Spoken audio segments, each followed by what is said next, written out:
दैव व्यवस्था 20 उसका 6। फिर जो प्राणी ओझाओं या भूत साधने वालों की ओर फिर के और उनके पीछे होकर व्यभिचारी बने, तो मैं उस प्राणी के विरुद्ध होकर उसको उसके लोगों के बीच में से नष्ट कर दूंगा।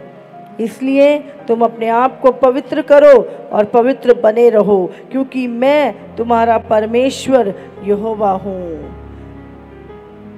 और तुम मेरी विधियों को मानना और उनका पालन भी करना, क्योंकि मैं तुम्हारा पवित्र करने वाला यहोवा हूँ। हालेलुया। तो सचमुच परमेश्वर चाहता है कि हम परमेश्वर के, जो परमेश्वर ने विधियां बनाई हैं, जो परमेश्वर ने हमारे लिए नियम और कानून बनाए, हम उन पे चलें और किसी भी ओझाओं या भूत साधने वाले की ओर फिरकर हम अपने आप को व्यभिचारी ना बनाएं। Hallelujah, hallelujah. सचमुच ये जादू टोना कहाँ से आया? और ये प्रेत आत्माएं, ये भूत, ये सारी चीज़ें जो हम बचपन से सुनते आए, ये इनकी उत्पत्ति कैसे हुई? आज हम जानेंगे कि ये सारी चीज़ों की सृष्टि कैसे हुई, ये कैसे बनाई गई और कहाँ से आई ये चीज़ें, और किसने ये जादू टोना करना सिखाया। ये जो विचक्राफ्ट है, ये किसने सिखाया मनुष्य को करना? इंसान ने कहाँ से सीखी ये सारी चीज़ें? जब परमेश्वर ने आदम को बनाया था, आदम बहुत सिंपल था, उसको कुछ नहीं, उसको प्रभु ने जो आज्ञा दी थी बोने और काटने की, वो वही खाने के लिए पेड़ दिए थे और उस अदन के बाग में उसको काम दिया था कि तूने बोना है और काटना है, और प्रभु की संगति में रहता था। तो कहाँ से ये सारी चीज़ें आई जिसने मनुष्य को करप्ट किया, जिसने मनुष्य के परमेश्वर के विरोध में काम करना शुरू किया? ये विचक्राफ्ट कहाँ से शुरू हुआ? ये जादू टोना कहाँ से शुरू हुआ? किसने मनुष्य को ये सब बातें सिखाई? हम उलझ जाते हैं, क्योंकि जो भी चीज़ें पुरानी होती हैं तो वो गलत भी हो, तो लगता है कि नहीं इतना पुराना है तो सही होगा शायद, है ना। तो आज हम कुछ बातों को जानेंगे। सबसे पहले जब परमेश्वर ने, याद रखें, मनुष्य को बनाया, उससे पहले भी एक संसार था, उससे पहले भी एक सृष्टि थी।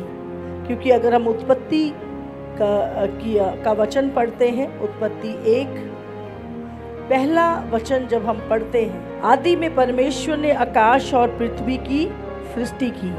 तो हम यहाँ देखते हैं परमेश्वर ने आकाश और पृथ्वी की सृष्टि की, बट उसके दूसरी लाइन में भी हम पढ़ते हैं कि पृथ्वी बिडौल और सुनसान पड़ी थी और गहरे जल के ऊपर अंधियारा था और परमेश्वर का आत्मा जल के ऊपर मंडलाता था। हालेलुया। तो पहली और दूसरी वर्ष के बीच में हम नहीं जानते, बताया जाता है कि करोड़ों साल का अंतर है।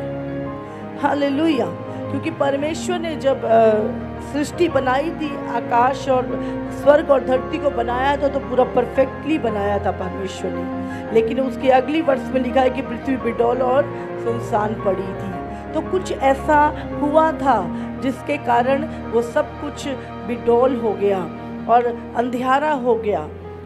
तो उसके बाद जब परमेश्वर ने पूरी सृष्टि को की, रिक्रिएशन की, दोबारा से उसको बनाया, है ना, तो बाइबल में बताती है कि परमेश्वर ने उसके बाद आदम को बनाया। आदम को परमेश्वर ने भूमि की मिट्टी से बनाया और उसके नथनों में उत्पत्ति 2 के 7 में लिखा है कि जीवन का श्वास फूंक दिया। हालेलुया। और आदम जीवित प्राणी बन गया और परमेश्वर ने आदम को अदन के बाग में रखा और वहाँ पर परमेश्वर भोर के ठंडे समय आदम से प्रतिदिन मिलने आता था। हालेलुया। और हम देखते हैं कि कैसे आदम को जो सर्प ने बहकाया, और वो सर्प ऐसा नहीं था, बताया जाता है कि वो एक गिरा हुआ दूत था जो सर्प की तरह दिखाई दिया करता था और वो खड़ा होके बात किया करता था। वैसे उसको जब श्राप मिला, बाइबल में लिखा, जब परमेश्वर ने उसको श्राप दिया कि अब तू मुंह के बल चलेगा, पहले वो मुंह के बल नहीं चलता था, वो खड़ा रहता था और वो बात करता था। वो एक गिरा हुआ दूत था वो। और जब परमेश्वर ने उसको श्राप दिया उसके बाद वो मिट्टी के बल चलने लगा। और अब तो वैज्ञानिक तरीके से भी प्रूफ हो चुका है। कुछ सर्प के ऐसे कंकाल मिले हैं जिनमें सर्प के पैर हैं। हालेलुया। और सचमुच हम देखते हैं यहाँ पर, तो उससे पहले परमेश्वर ने स्वर्ग और धरती पर प्रभु ने बहुत सारे क्रीचर बनाए थे, बहुत सारे और जीव भी बनाए थे। तो ऐसे बहुत सारे सृष्टि की चीज़ें हैं जो हमने अभी तक देखी नहीं। समुंदर में बहुत सारे बड़े बड़े विशाल जानवर ऐसे हैं जो हमने अभी तक नहीं देखे, और ऐसे क्रीचर हैं जो आकाश में हैं जो हमने नहीं देखे। और प्रभु ने अलग अलग तरह के स्वर्गदूत बनाए। और बाइबल हमें बताती है कि वो स्वर्गदूत अलग अलग तरह के स्वर्गदूत, जिसमें से कुछ करूब हैं, कुछ सराप हैं, कुछ नॉर्मल दूत हैं और कुछ इंसानों जैसे दिखने वाले दूत हैं। हालेलुया। और बाइबल हमें बताती है कि उत्पत्ति अगर हम उसका 6 पढ़ें तो परमेश्वर ने बताया जाता है, देखो बाइबल के अलावा भी बहुत सारी ऐसी पुस्तकें हैं बाइबल के जो हमें बाइबल के समय से भी पहले की पुस्तकें हैं जो हमें बहुत सारी चीज़ों के विषय में बताती हैं। और जो हमारी बाइबल है वो इतना ही है, उत्पत्ति से प्रकाशित वाक्य तक। लेकिन एक इथोपिया में एक बाइबल है जिसके अंदर हनोक की पुस्तक भी दर्ज है। और ये रोमन कैथलिक लोगों ने जब ये बाइबल को बनाया तो उन्होंने हनोक की पुस्तक को इस बाइबल में नहीं रखा।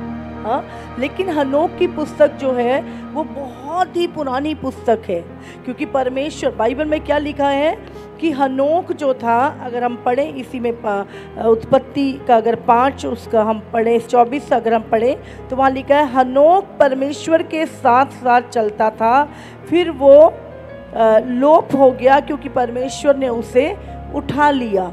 हालेलुया। तो जब हनोक 300 साल परमेश्वर के साथ चला, बताया जाता है कि हनोक जो था वो परमेश्वर के साथ चलता था। तो अगर परमेश्वर तीसरे स्वर्ग में है, समझ रहे, तो हनोक क्या था, वो स्वर्ग में आया जाया करता था। और उसने उसकी पुस्तक में बहुत सारी जो चीज़ें हैं वो लिखी हुई है। और अभी तो वो जो हनोक की किताब थी वो छुपा दी गई थी, और बहुत सालों के अभी कुछ टाइम पहले वो किताब जो है मिली, हनोक की पुस्तक। और उसको जब हम पढ़ते हैं या उसमें जो चीज़ें लिखी हैं, तो और इजरायली जो यहूदी लोग हैं वो भी उस पुस्तक को बहुत पवित्र पुस्तक मानते हैं। तो बाइबल के अलावा भी बहुत सारी ऐसी बुक्स हैं, बहुत सारे स्कॉलर हैं, बहुत सारे ऐसे विद्वान हैं जो चीज़ों को मिलाते हैं कि हाँ ये बाइबल में लिखा है, ऐसा इस पुस्तक में भी लिखा है। तो उसे देखकर वो लोग उसकी एक जो उसका निचोड़ है वो निकालते हैं। हालेलुया। तो हनोक की पुस्तक में जब हम बाइबल में यीशु मसीह के विषय में पढ़ते हैं, जहाँ पर यीशु मसीह को जब यीशु स्वर्ग में था, जब वो मनुष्य बन के नहीं आया था, तो उसको मनुष्य का पुत्र कहा जाता था। और बहुत बार खुद यीशु मसीह ने भी अपने आप को मनुष्य का पुत्र कहा, जब मनुष्य का पुत्र आएगा। हाँ, जब मनुष्य का पुत्र, तो मनुष्य का पुत्र कह के बहुत बार जो है यीशु ने अपने आप को संबोधित किया। और अगर हम देखें तो दानियल की पुस्तक में भी दानियल ने भी जब एक दर्शन देखा तो उसने उस दर्शन में उसने कहा मैंने बादलों पे मनुष्य के पुत्र को आते हुए देखा। अब दानियल कब है? दानियल यीशु मसीह से बहुत हजारों साल पहले, समझ रहे? तो उसने भी क्या कहा, लिखा है कि मैंने मनुष्य के पुत्र को देखा। जब वो तीनों है ना दानियल के साथ जो शद्रक मेशक और अबेदनगो थे, जब वो आग की भट्टी में थे, जब राजा ने देखा तो उसने कहा मैंने मनुष्य के पुत्र के समान किसी को देखा। तो दानियल जो हनोक की पुस्तक है उसमें भी हनोक ने ये बात बोली कि जब मैंने स्वर्ग में देखा तो उस अति प्राचीन के साथ मैंने उस मनुष्य के पुत्र को देखा। हालेलुया। तो यीशु मसीह को जो जब वो स्वर्ग में था, जब तक वो इस धरती पर नहीं आया, तो उसे मनुष्य का पुत्र कह के संबोधित किया जाता था। हालेलुया। तो हम इससे हम जानते हैं कि जो हनोक की पुस्तक है वो बिल्कुल ही सत्य है। हम यहाँ पर पढ़ते हैं उत्पत्ति की पुस्तक में, अगर हम जब 6 उसका पढ़ते हैं तो बताया जाता है कि आज भी इज़राइल के ऊपर पहले खुद यहोवा परमेश्वर राज्य करता था। इज़राइल का कोई राजा नहीं था। इज़राइल का जो राजा था वो खुद यहोवा था। और जब यरीहो की दीवारें गिराई गई तो वो परमेश्वर की सामर्थ थी। जब इज़राइलियों को निकाला गया तो परमेश्वर क्या था, वो एक विपत्तियां उनके ऊपर भेजता था। वो तलवार और भालों से नहीं लड़ते थे, उनके ऊपर विपत्तियां प्रभु की ओर से भेजी जाती थी और फिरौन ने तभी इज़राइलियों को जाने दिया। तो यहोवा खुद इज़राइल की ओर से लड़ाई किया करता था और यहोवा खुद उसका राजा था। हालेलुया। और जब बाद में उन्होंने जब राजा मांगा तो शाऊल जो पहला राजा इज़राइल का हुआ। तो इसी तरह आज भी हर देश के ऊपर, पूरी सृष्टि की देखभाल करने के लिए परमेश्वर ने अपने स्वर्गीय जीव जो हैं, जो जिनको हम स्वर्गदूत कहते हैं, वो लगाए हुए हैं। आज भी हर एक नेशन के ऊपर, हर एक देश के ऊपर क्या है, परमेश्वर के दूत पूरे सृष्टि की रक्षा करते हैं। नहीं तो शैतान एक ही दिन में मार दे, बट क्या है, शैतान की ताकतें भी हर देश के ऊपर होती हैं। हालेलुया। तो उस समय पर भी बताया जाता है कि 200 वॉचर जो थे, जो पूरी सृष्टि की देखभाल के लिए परमेश्वर की ओर से नियुक्त किए गए थे। और उन्होंने जब वो हर्मोन पर्वत पर थे तो उन्होंने अपने मन में एक युक्ति बनाई कि वहाँ पर जब उन्होंने देखा कि मनुष्य की पुत्रियों को उन्होंने देखा, वो बहुत ही सुंदर थी, तो उन्होंने अपने मन में युक्ति बनाई कि हम इनके साथ व्यभिचार करेंगे। तो उन्होंने एका कर लिया उस जगह पे कि कोई भी परमेश्वर को नहीं बताएगा। और वो अभी किसी को काम भेजा हुआ है कहीं पर, है ना, उस मालिक ने काम भेजा है। अब वो क्या कर रहे हैं, समझ रहे?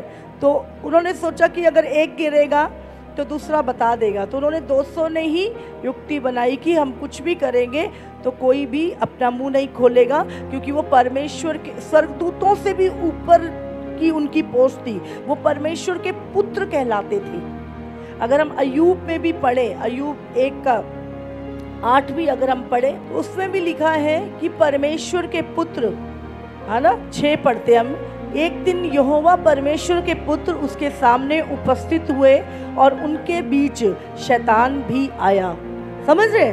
तो ये परमेश्वर के पुत्र, और ये एक नहीं, ये 2-3 बार अय्यूब की पुस्तक में आया है, परमेश्वर के पुत्र। समझ रहे? ये स्वर्गदूतों से भी बढ़कर थे, ये परमेश्वर के पुत्र। और लिखा है उनके बीच में शैतान भी डोलते डालते आया। और यहाँ पर परमेश्वर ने अय्यूब के विषय में बात की कि तूने मेरे दास को देखा है ना। तो परमेश्वर के जो पुत्र थे वो स्वर्गदूतों से भी बढ़कर थे। और इन्होंने जब योजना बनाई, तो अब हम पढ़ेंगे उत्पत्ति 1। आज हम जान रहे हैं कि कहाँ से ये सारी चीज़ें जो शुरुआत हुई।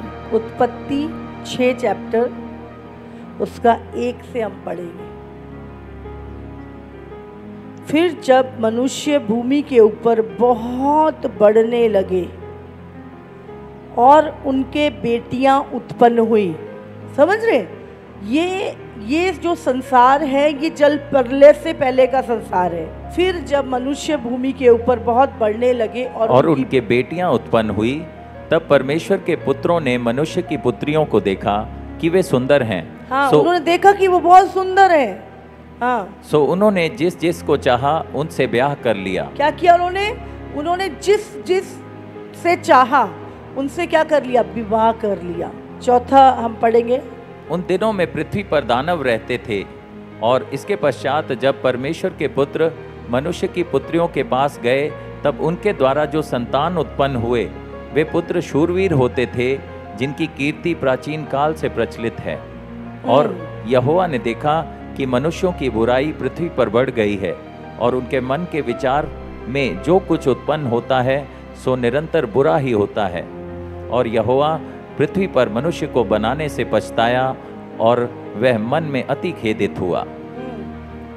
तब यहोवा ने सोचा कि मैं मनुष्य को जिसकी मैंने सृष्टि की है पृथ्वी के ऊपर से मिटा दूंगा। हालेलुया।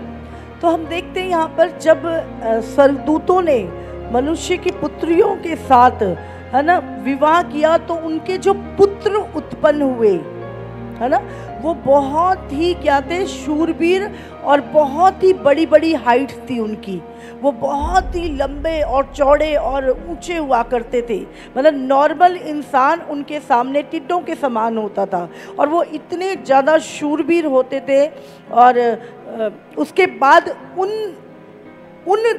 बालकों से जो बालक उत्पन्न हुए, उन्होंने जब और स्त्रियों के साथ संबंध बनाए तो उनके जो बच्चे पैदा हुए, है ना, और सिर्फ समझ रहे, एक स्वर्गदूत और स्त्रियों से पैदा हुए, और फिर वो दानवों से भी दानव पैदा हुए। और वो दानव जो थे उन्होंने जानवरों के साथ, उन्होंने बहुत हर एक क्रीचर के साथ जो व्यभिचार किया, और उनसे जो बच्चे पैदा हुए वो बहुत ही बड़े दानव जो थे वो पैदा हुए। और उनके अगर हम मरमिड को देखें, है ना, वो भी एक क्या था, वो भी एक दुष्ट आत्मा के द्वारा, दानवों के द्वारा पैदा हुआ। और वो बहुत, उनका सिर अभी भी अगर आप ग्रीक हिस्ट्री को देखें, और बहुत सारी ऐसे हजारों साल पुरानी ऐसी जो दीवारों पर एक नक्काशी होती है, उसमें भी दिखाया गया है। मिस्र में, इजिप्ट की ऐसी दीवारें हैं जिन पर वो नक्काशियाँ हुई हैं जो हजारों साल पुरानी है, कि उनके जो मुंह होते थे वो अलग जानवर के होते थे, और शरीर जो होता था वो इंसानों जैसा होता था। जैसा कि आज हर एक रिलीजन में भी आपको ऐसे ऐसे फोटोज देखने को मिल जाएंगी, हर रिलीजन में, चाहे वो यूनानी है, चाहे वो इंडियन है, चाहे वो कोई भी है, उसमें भी आपको इस तरह के क्रीचर जो हैं वो देखने को मिलेंगे, जिनका जो मुंह है वो किसी जानवर का होगा, और जो शरीर है वो इंसान का होगा। वो कब हुआ? जब उन दानवों ने हर एक सृष्टि की चीज़ों को क्या कर दिया? भ्रष्ट कर दिया।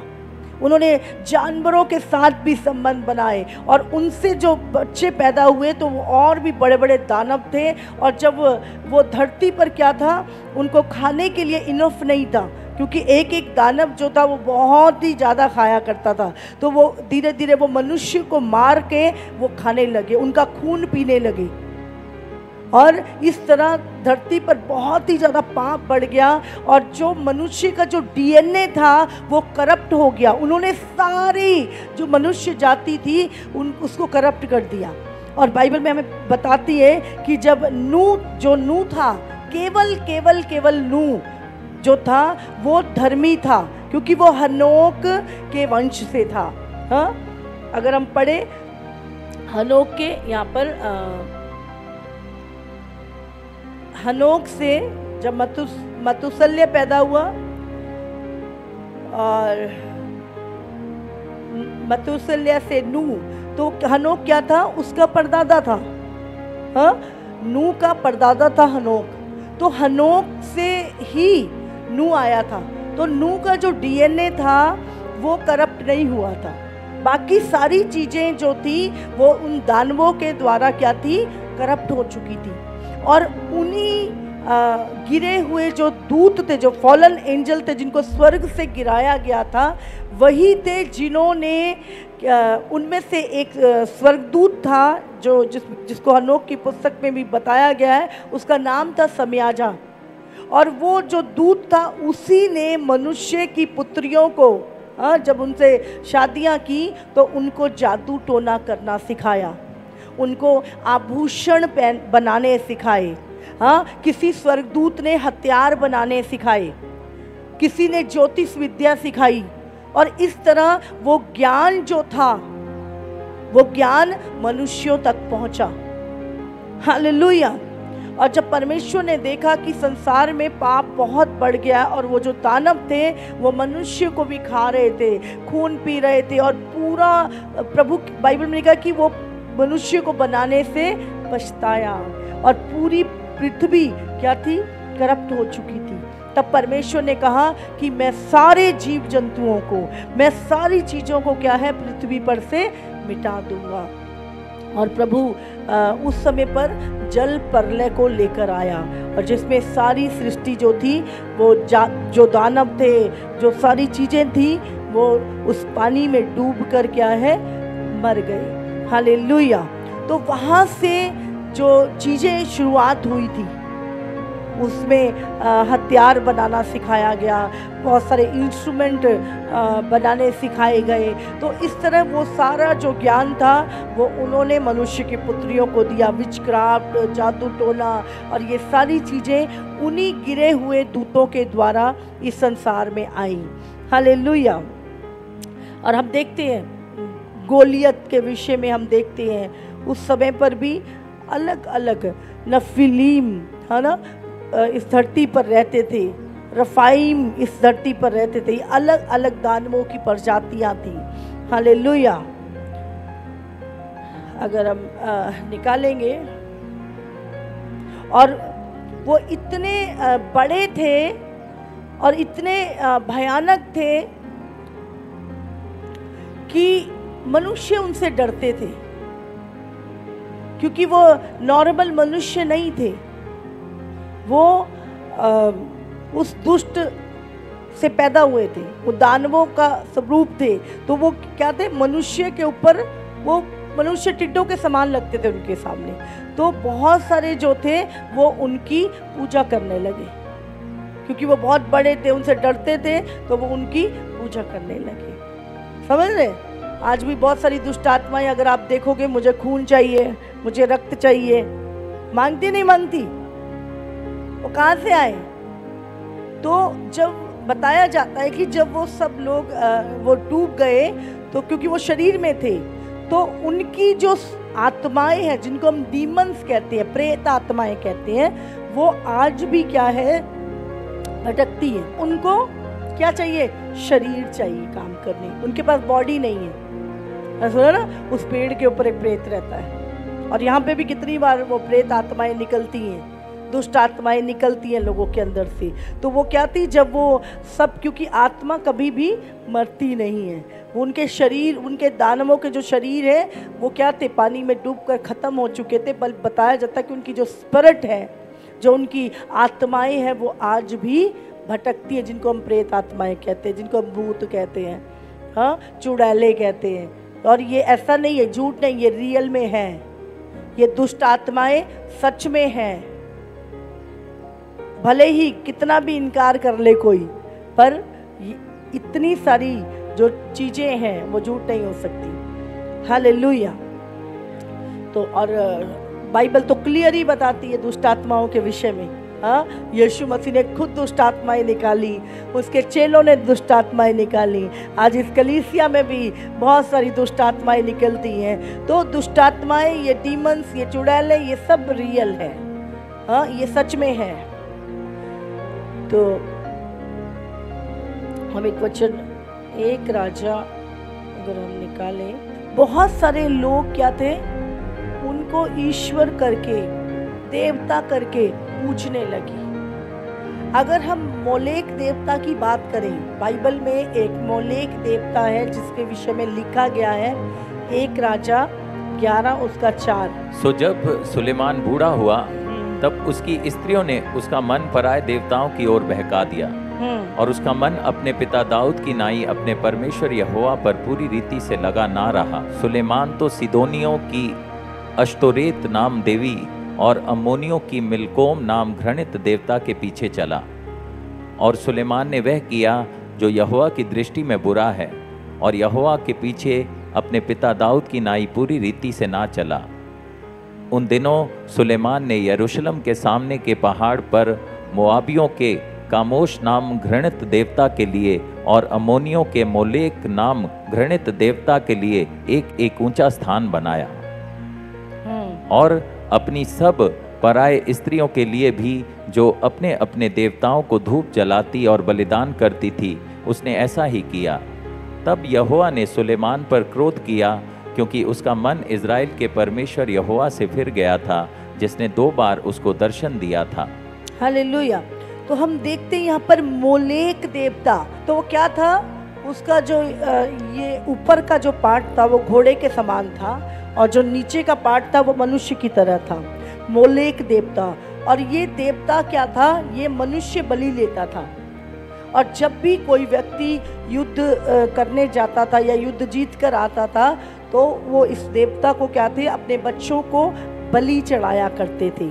अगर हम 2 राजा उसका 3:27 निकालें, तो ये मोलेक देवता जो था, आज भी कहीं ना कहीं हम देखते हैं कि एक नहीं हजारों घटनाएं तो इंडिया में ऐसी हैं जिसमें किसी माँ ने खुद अपने बच्चे को क्या है? बलि किया है। ये देखकर कि हम युद्ध में हार चले, मोआब के राजा ने 700 तलवार रखने वाले पुरुष संग लेकर इदोम के राजा तक पाती चीर कर पहुंचने का यत्न किया, परंतु पहुंच ना सका। हाँ। तब उसने अपने जेठे पुत्र को, जो उसके स्थान में राज्य करने वाला था, पकड़कर शहरपनाह पर होम बलि चढ़ाया। इस कारण इज़राइल पर बड़ा ही क्रोध हुआ, सो वे उसे छोड़कर अपने देश को लौट गए। समझ रहे हैं? इस राजा ने अपने जेठे पुत्र को क्या किया? मोलेक देवता को बलि चढ़ाया। और आज भी आपने देखा होगा बहुत सारे ऐसे आपको दिखाई देंगे जिन्होंने नर बलियों की मालाएं पहनी हुई हैं, हाँ, मनुष्य की खोपड़ियाँ, समझ रहे हैं? जो खून पीती हैं, खून पीते हैं। तो क्या था? ये सारी चीजें जो थी ये उस समय से चली आ रही हैं। और बाइबल में लिखा है कि वो मोलेक देवता जो था उसको आज भी नर बलि चढ़ाई जाती है। और राजा जब भी युद्ध लड़ने जाते थे और उनको लगता था वो नर बलि छोटे छोटे बच्चों के को बलि किया जाता है, इसके नीचे आग जलाई जाती है, उसमें इसको बलि कर दिया। और ये जो चीजें हैं ये कल तक नहीं, आज की जो सबसे ज्यादा एजुकेटेड लोग, जो बड़े बड़े लोग हैं, आज भी इसे बलियां चढ़ाते हैं, आज भी इसको बलियां चढ़ाते हैं। और मोलेक देवता, इसके विषय में बाइबल में लिखा है। तो ये कौन थे? ये वही जाइंट्स थे, हाँ, जिन्होंने क्या जानवरों के साथ जब रिलेशन बनाया, उनसे जो पैदा होते थे वो अजीब से होते थे, हाँ, किसी के अजीब से 10 हाथ हैं, किसी के 10 मुंह हैं, और किसी के कुछ, किसी का धड़ घोड़े का, शरीर कुछ का, किसी का मुंह बैल का और शरीर इंसान का, और ऐसे करके अजीब अजीब से जो क्रीचर थे वो पैदा होने लगे। और वो इतने बलवान और इतने बड़े, और लिखा है कि कुछ 300 फुट तक ऊंचे हुआ करते थे, 4-4 फुट दीवारों जितने चौड़े हुआ करते थे। और अब तो बहुत सारी रिसर्च जब हुई तो कंकाल मिलने लगे हैं, उनकी खोपड़ियाँ ही इतनी बड़ी बड़ी मिली हैं। अब उनके पैरों के पंजे बहुत सारी जगहों पर, अब जब रिसर्च हो रही है तो 5-5 फुट के पैरों के पंजे मिले, और वो हजारों साल पुराने वो कंकाल, 13-13 फुट के कंकाल जो खुदाई में मिले हैं। तो अब वो दानव थे, उनके कंकाल भी एक नहीं, बहुत पूरे दुनिया की हर एक सभ्यता में वो चीज़ें जो हैं वो मिलने लगी हैं। और बहुत सारी ऐसी खोपड़ियाँ पिछले दिनों में खुदाई में मिली हैं जिन खोपड़ियों पे सींग है। तो हमें पता लगता है कि जो चीज़ें बाइबल में लिखी गई हैं, एक एक बात क्या है, वो सत्य है। हालेलुया। यिर्मयाह 48 उसका 7 वचन। क्योंकि तू जो अपने कामों और संपत्ति पर भरोसा रखता है, इस कारण तू भी पकड़ा जाएगा, और कामोश देवता भी अपने याजकों और हाकिमों समेत बंधुआई में जाएगा। समझ रहे हैं? प्रभु ने एक जगह लिखा, ना केवल तुम्हें पर तुम्हारे देवताओं को भी मैं दंड दूंगा। समझ रहे? तो यहाँ पर परमेश्वर क्या कह रहा है? क्योंकि तू जो अपने कामों और अपनी संपत्ति पर भरोसा रखता है, इस कारण तू भी पकड़ा जाएगा और कामोश देवता, समझ रहे, दुष्ट आत्मा को अपने याजकों और हाकिमों समेत बंधुआई में, बंदी गृह में जाएगा वो भी।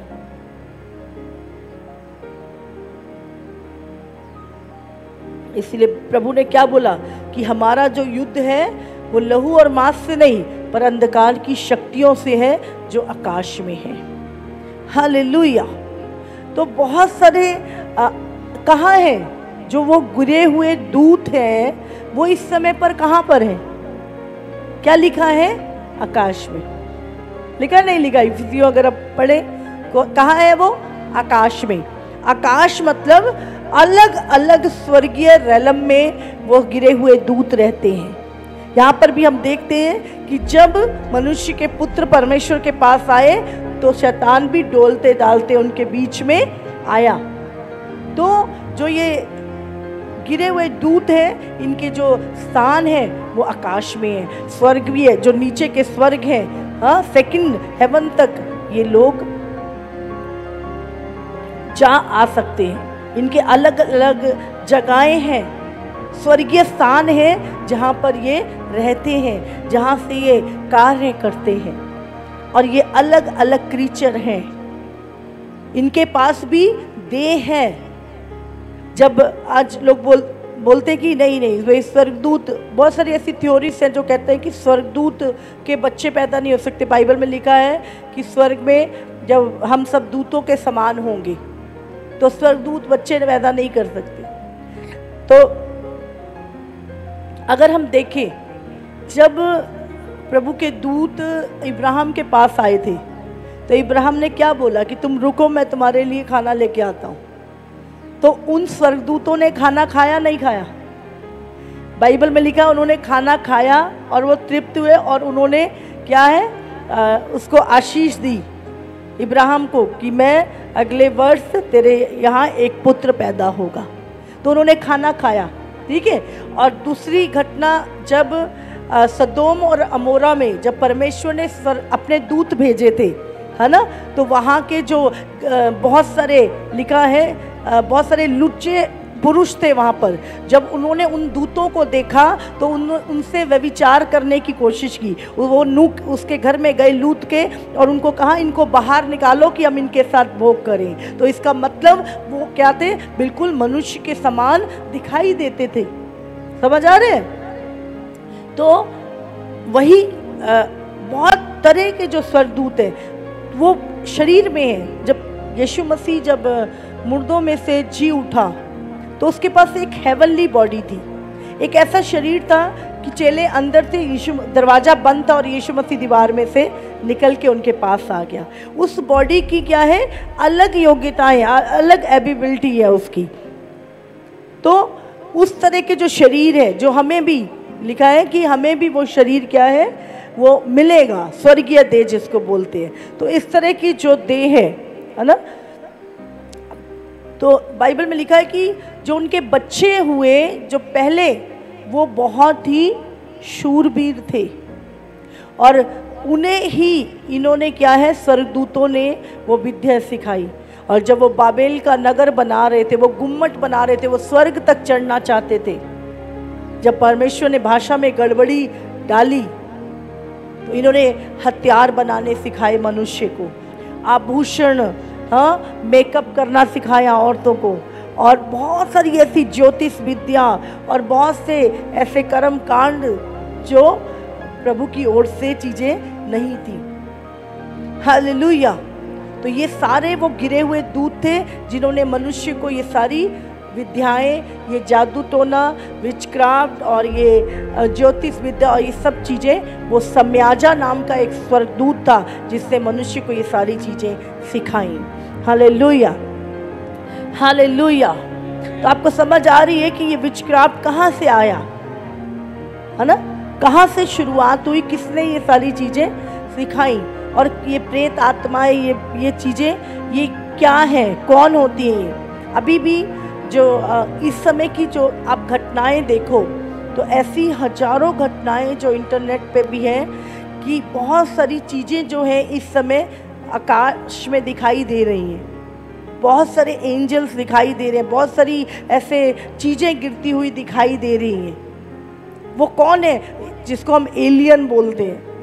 हाँ, वो एलियन नहीं, वो यही गिरे हुए दूत हैं। आगे हम निकालेंगे 2 पत्रस 2:4। क्योंकि जब परमेश्वर ने उन स्वर्गदूतों को जिन्होंने पाप किया नहीं छोड़ा, पर नरक में भेजकर अंधेर कुंडों में डाल दिया, ताकि न्याय के दिन तक बंदी रहें। समझ रहे? ये कौन से दूत हैं जिन्होंने पाप किया? क्योंकि जब परमेश्वर ने उन स्वर्गदूतों को जिन्होंने पाप किया, कौन सा पाप? जिन्होंने मनुष्य की पुत्रियों के साथ विवाह किया था, क्योंकि वो उसके लिए नहीं बनाए गए थे। समझ रहे? वो उस परमेश्वर ने उनको वो करने की आज्ञा नहीं दी थी। लिखा है, पर नरक में भेजकर अंधेरे कुंडों में डाल दिया, ताकि न्याय के दिन तक बंदी रहें। ये जहाँ पे नरक लिखा है, अगर हम इसको यूनानी में देखें तो ये अलग अलग जगहें हैं जहाँ पे स्वर्गदूतों को रखा गया है।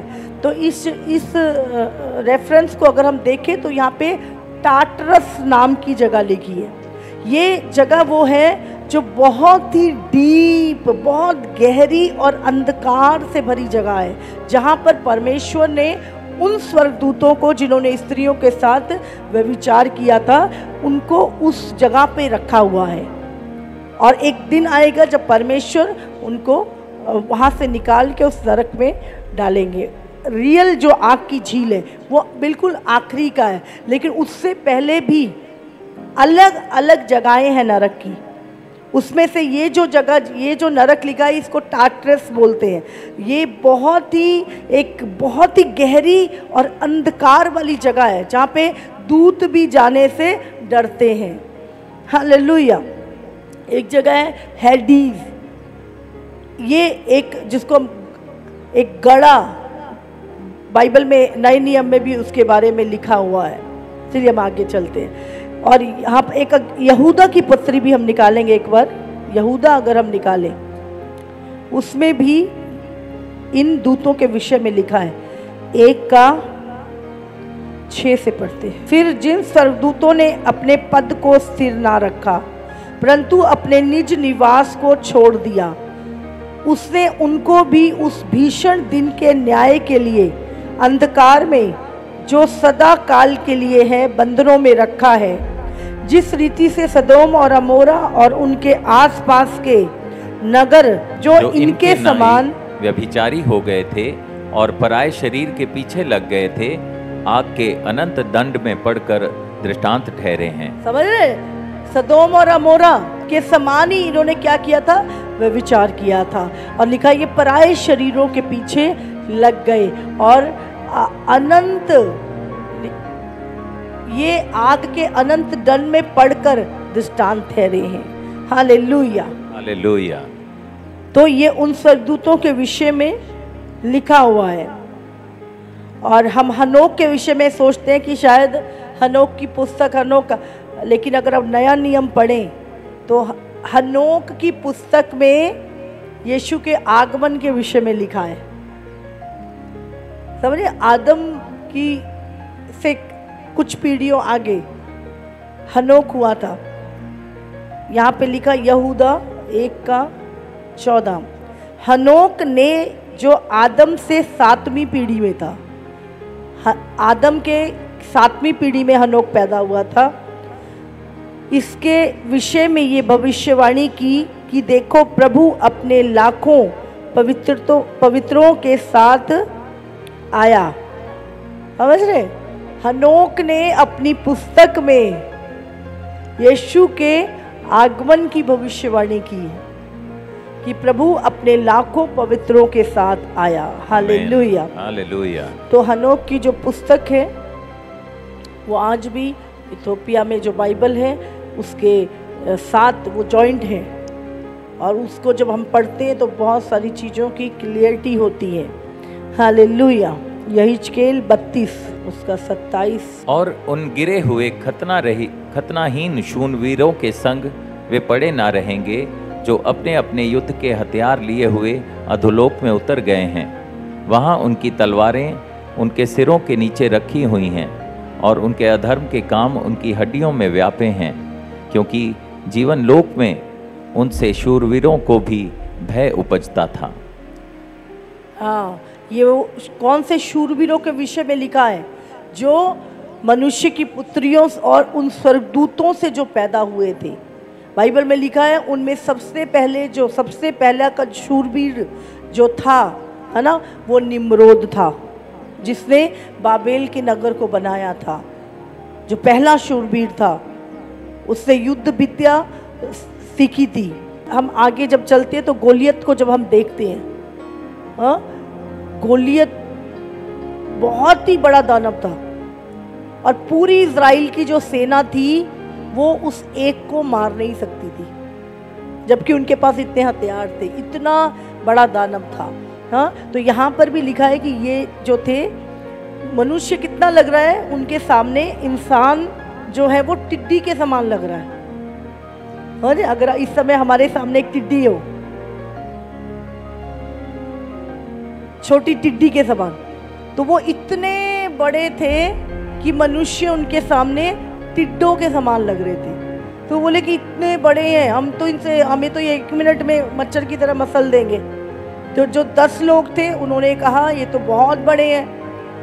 मतलब वो पूरी रात रोते रहे, उनके अंदर इतना भय समा गया कि वो रोने लगे। उन्होंने कहा नहीं, हमें नहीं चाहिए वो देश, हमें मरने के लिए क्यों यहाँ पर जाना है।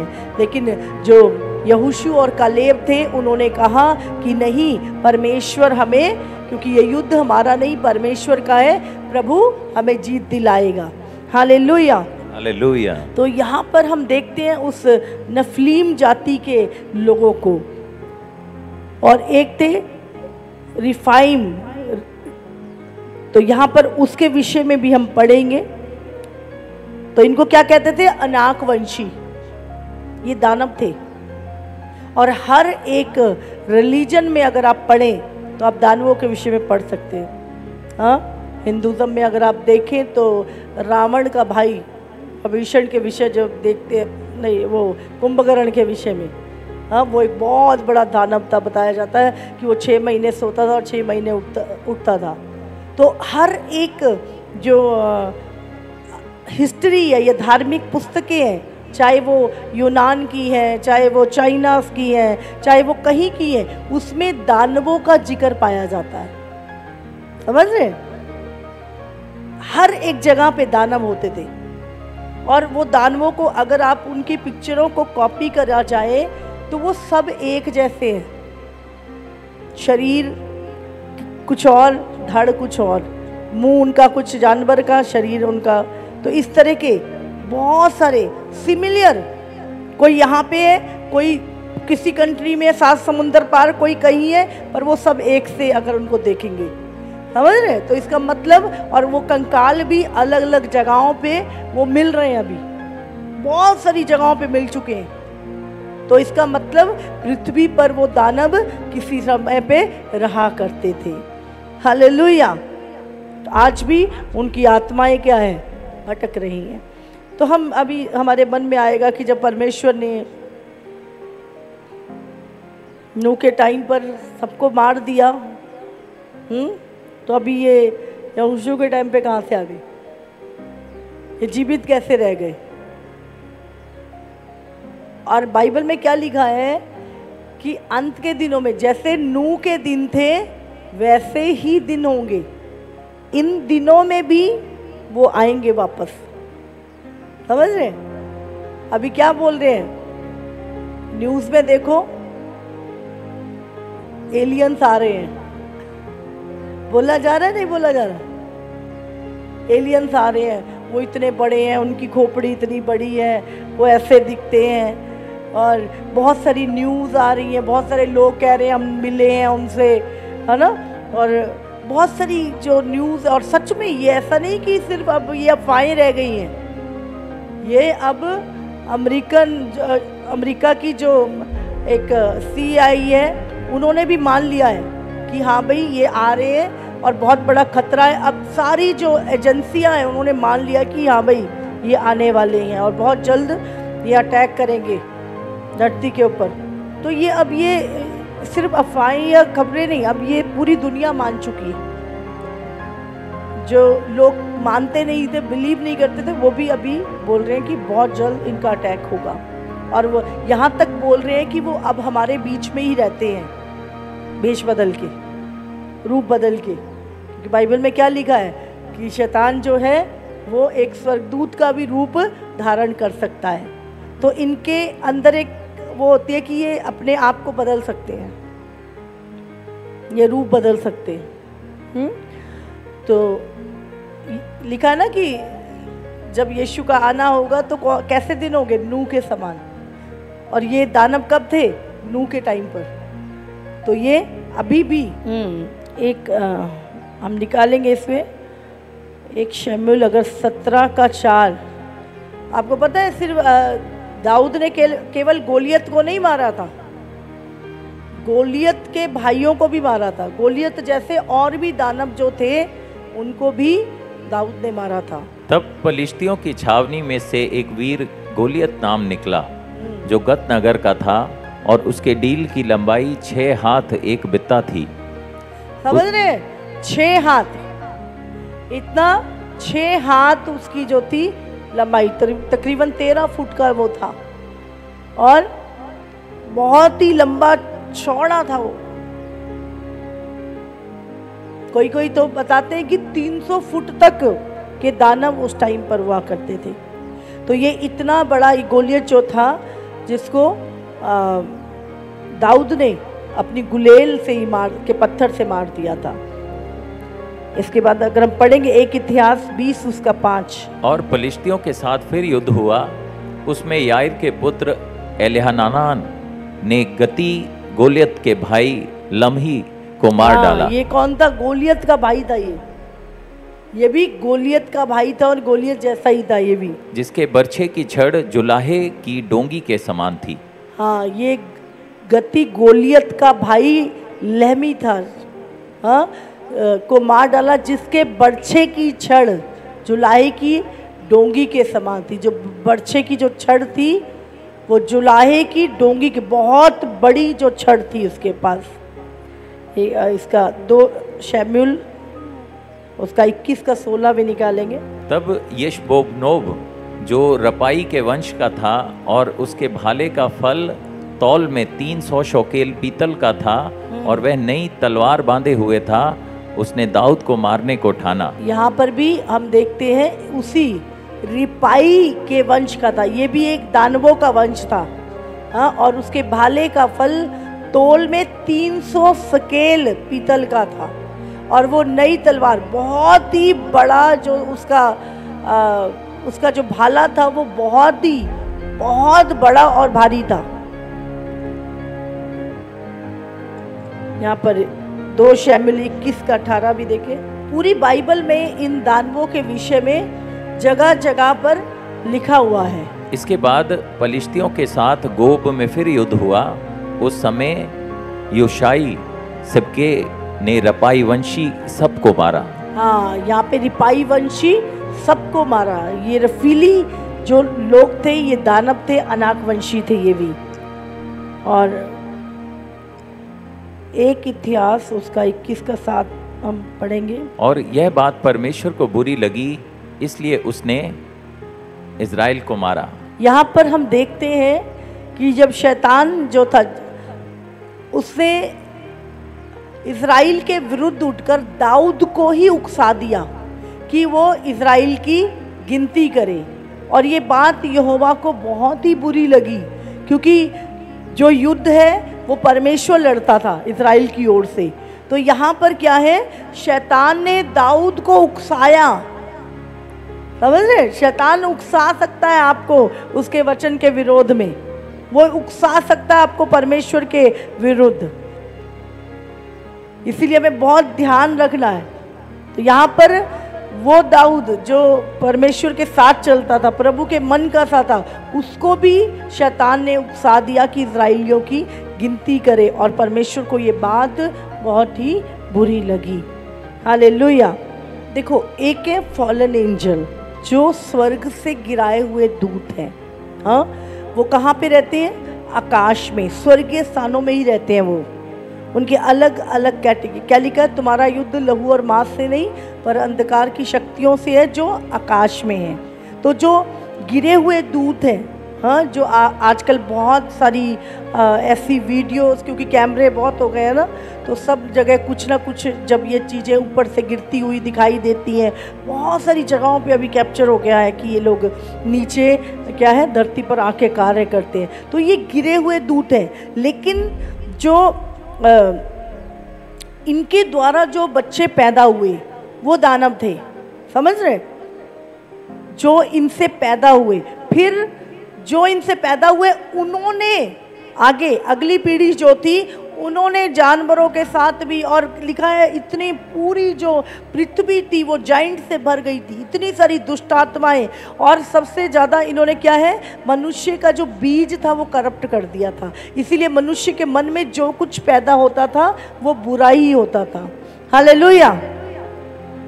समझ आ रही है आपको? तो परमेश्वर ने जब वो सब कुछ मिटा दिया, और ये दानव भी क्या थे, ये भी जल प्रलय में जो इनके शरीर थे बड़े बड़े वो सब नष्ट हो गए। पर यही वो उनकी आत्माएं बताया जाता है जिनको हम डीमंस बोलते हैं, जो आज भी क्या भटक रही हैं, और इनको काम करने के लिए क्या चाहिए?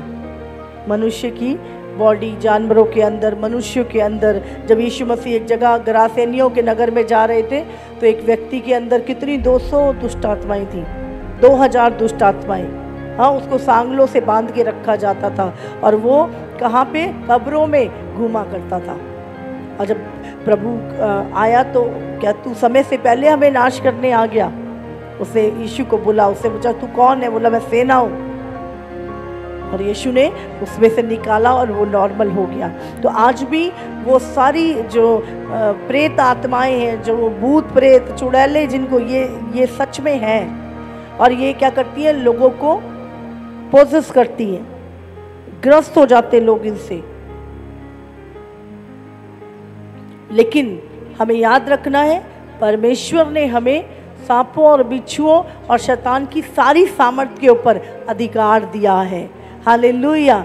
कभी ये आपके घर या आपको लग भी जाए ना कहीं आई है, तो आप इसको बोल सकते हो, यीशु के नाम से जाओ। ये सिर्फ और सिर्फ यीशु के नाम से डरती हैं, सिर्फ यीशु के नाम से डरती है। और जहां आपने यीशु के नाम से इनको कमांड किया, ये ठहर नहीं सकती, इनको जाना है। आमेन। हालेलुया।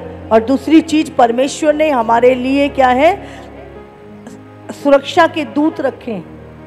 बाइबल कहती है परमेश्वर ने हमारी सेवा टहल करने के लिए हमें स्वर्गदूत दिए हैं, जो हमारी रक्षा करते हैं, हमारे बच्चों की, हमारे घरों की रक्षा करते हैं, जो हर समय हमारे साथ रहते हैं। हालेलुया। तो अभी हमारे मन में आ रहा हैगा कि हाँ भाई, ये अगर नाश हो गए थे तो गोलियत कहाँ से आया?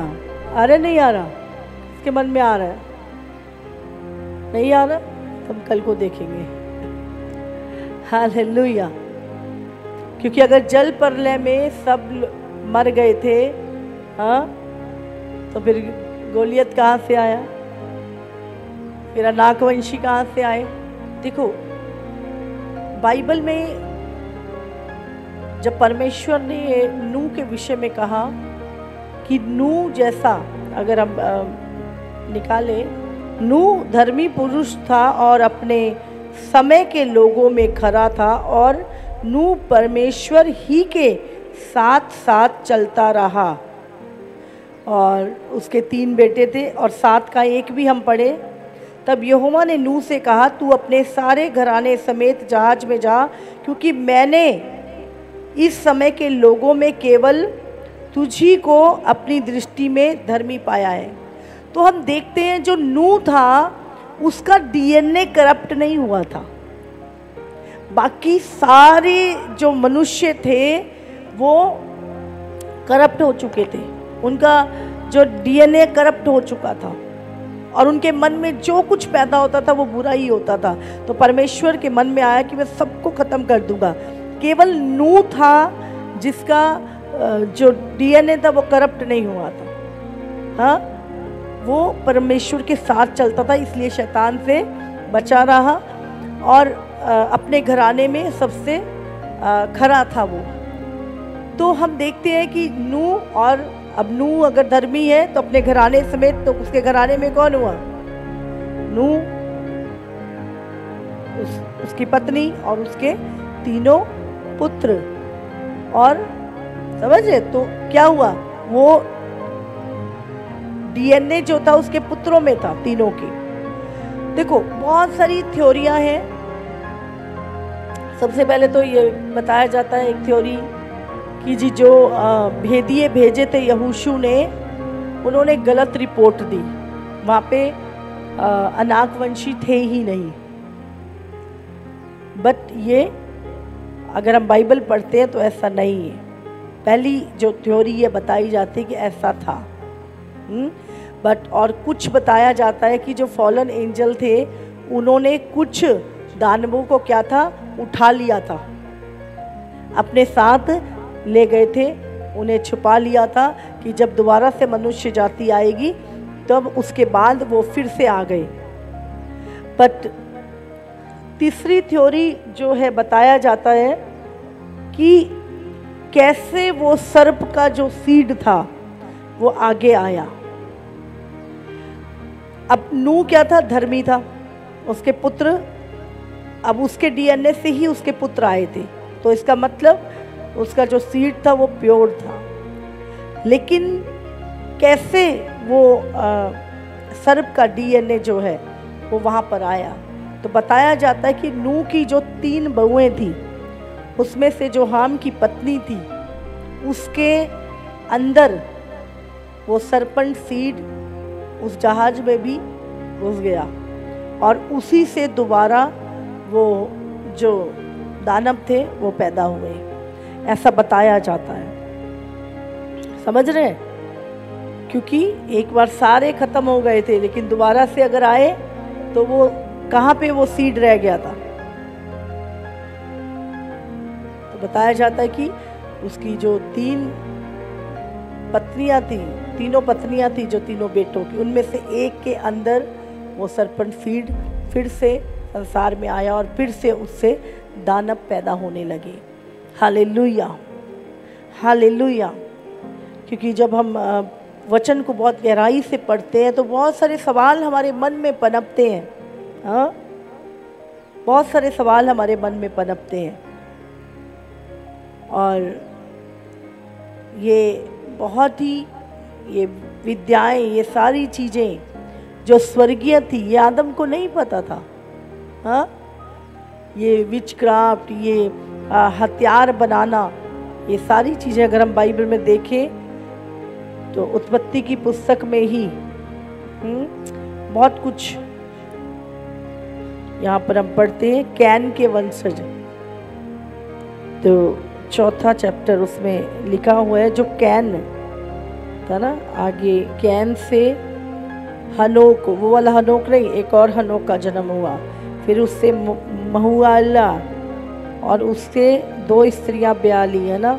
लिमेक पैदा हुआ, लिमेक ने 2 स्त्रियां ब्याह ली, एक का नाम आदा और दूसरी का सिला था। और आदा ने यावाल को जन्म दिया, वो तंबुओं में रहता था और पशुपालन, इन दोनों रीतियों का प्रवर्तक हुआ। और उसके भाई का नाम युवाल था, वो बीणा और बांसुरी आदि बाजों का बजाने की सारी रीति का प्रवर्तक हुआ। हाँ, और इसमें से सिल्ला ने भी तबूल कैन नामक एक पुत्र को जन्म दिया, वो पीतल और लोहे के सब धार वाले हथियारों का गढ़ने वाला हुआ। तबूल कैन की बहन नामा थी। समझ रहे? तो ये जो कैन के वंशज थे, कैन के वंशज, हम कहते हैं कैन उस दुष्ट से था, बाइबल में लिखा कैन उस दुष्ट से था, और उसी के वंशज उनको क्या है, उन्हीं दूतों ने क्या है, ये सारी विद्याएं, जो ये सारी चीज़ें हैं उन्होंने सिखाई, हथियार बनाने और बहुत सारी ऐसी चीज़। क्योंकि एकदम से अगर हम देखा जाए तो अभी भी जब हम हिस्ट्री पढ़ते थे तो उसमें वन मानुष हुआ करते थे। हाँ, वन मानुष हुआ करते थे। हम देखते थे कि वो उनको आग जलानी भी नहीं आती थी और कैसे वो पत्थर से आग जलाया करते थे। एकदम से इतनी एडवांस टेक्नोलॉजी वर्ल्ड में कैसे, कहाँ से आ गई? हाँ, मनुष्य आज कंप्यूटर चला रहा है, इंटरनेट चला रहा है। अगर हम देखा जाए तो आज से भी एडवांस थी पहले की संसार। जो पिरामिड आज बने हुए हैं मिस्र में, आज पूरी दुनिया के जितने भी आर्किटेक्ट हैं और जितने भी इतनी टेक्नोलॉजी होने के बाद भी उनके हाथ खड़े हैं, कहते हैं हम नहीं बना सकते। इतने बड़े बड़े पत्थर, मशीनें नहीं थी, कोई क्रेनें नहीं थी, कैसे वो पिरामिड उन्होंने बनाए, कैसे इतनी पुरानी और इतनी एक्यूरेट चीजें, कोई टेक्नोलॉजी नहीं, समझ रहे? तो कैसे बनी वो सारी चीजें? एक मनुष्य से संभव नहीं है ये सारी चीजें। उसमें उन्होंने ही, जब बाबेल की मीनार बन रही थी, किसने सिखाया उनको? ऐसे गारा बनाओ, ये बनाओ, ये चीजें बनाओ। और आज एकदम से मनुष्य इतना एडवांस कैसे हो गया? एकदम से अगर हम देखें, सिर्फ ये 20-30 साल पहले का भी लाइफ अगर मनुष्य देखे तो इतना एडवांस नहीं था मनुष्य। आज क्या है? इतनी एडवांस टेक्नोलॉजी। तो हम देख रहे हैं, तो आज भी ये सारी चीजें दुष्ट के द्वारा क्रिएट की जा रही हैं। आज इतने बड़े बड़े बम बना दिए, न्यूक्लियर बम बना दिए। यहाँ से बम डाले तो यूएसए में जाके गिरेगा, समझ रहे हैं? इतनी टेक्नोलॉजी, इतनी चीजें विनाश की कौन दे रहा है? ये सब दुष्ट का काम है। तो हमें बहुत ध्यान रखना है। इसीलिए अगर हमें सचमुच बच के रहना है तो हमें क्या करना है? परमेश्वर के साथ साथ चलना है, नूह की तरह। आज भी शैतान क्या करता है? उकसाता है। उसने उकसाया दाऊद को, तू ये कर, इसका बुरा कर, परमेश्वर के खिलाफ कार्य कर। आज भी शैतान क्या करता है? हमें उकसाता है, पाप के लिए उकसाता है, वो परमेश्वर के विरोध में, उसके वचन के विरोध में उकसाता है।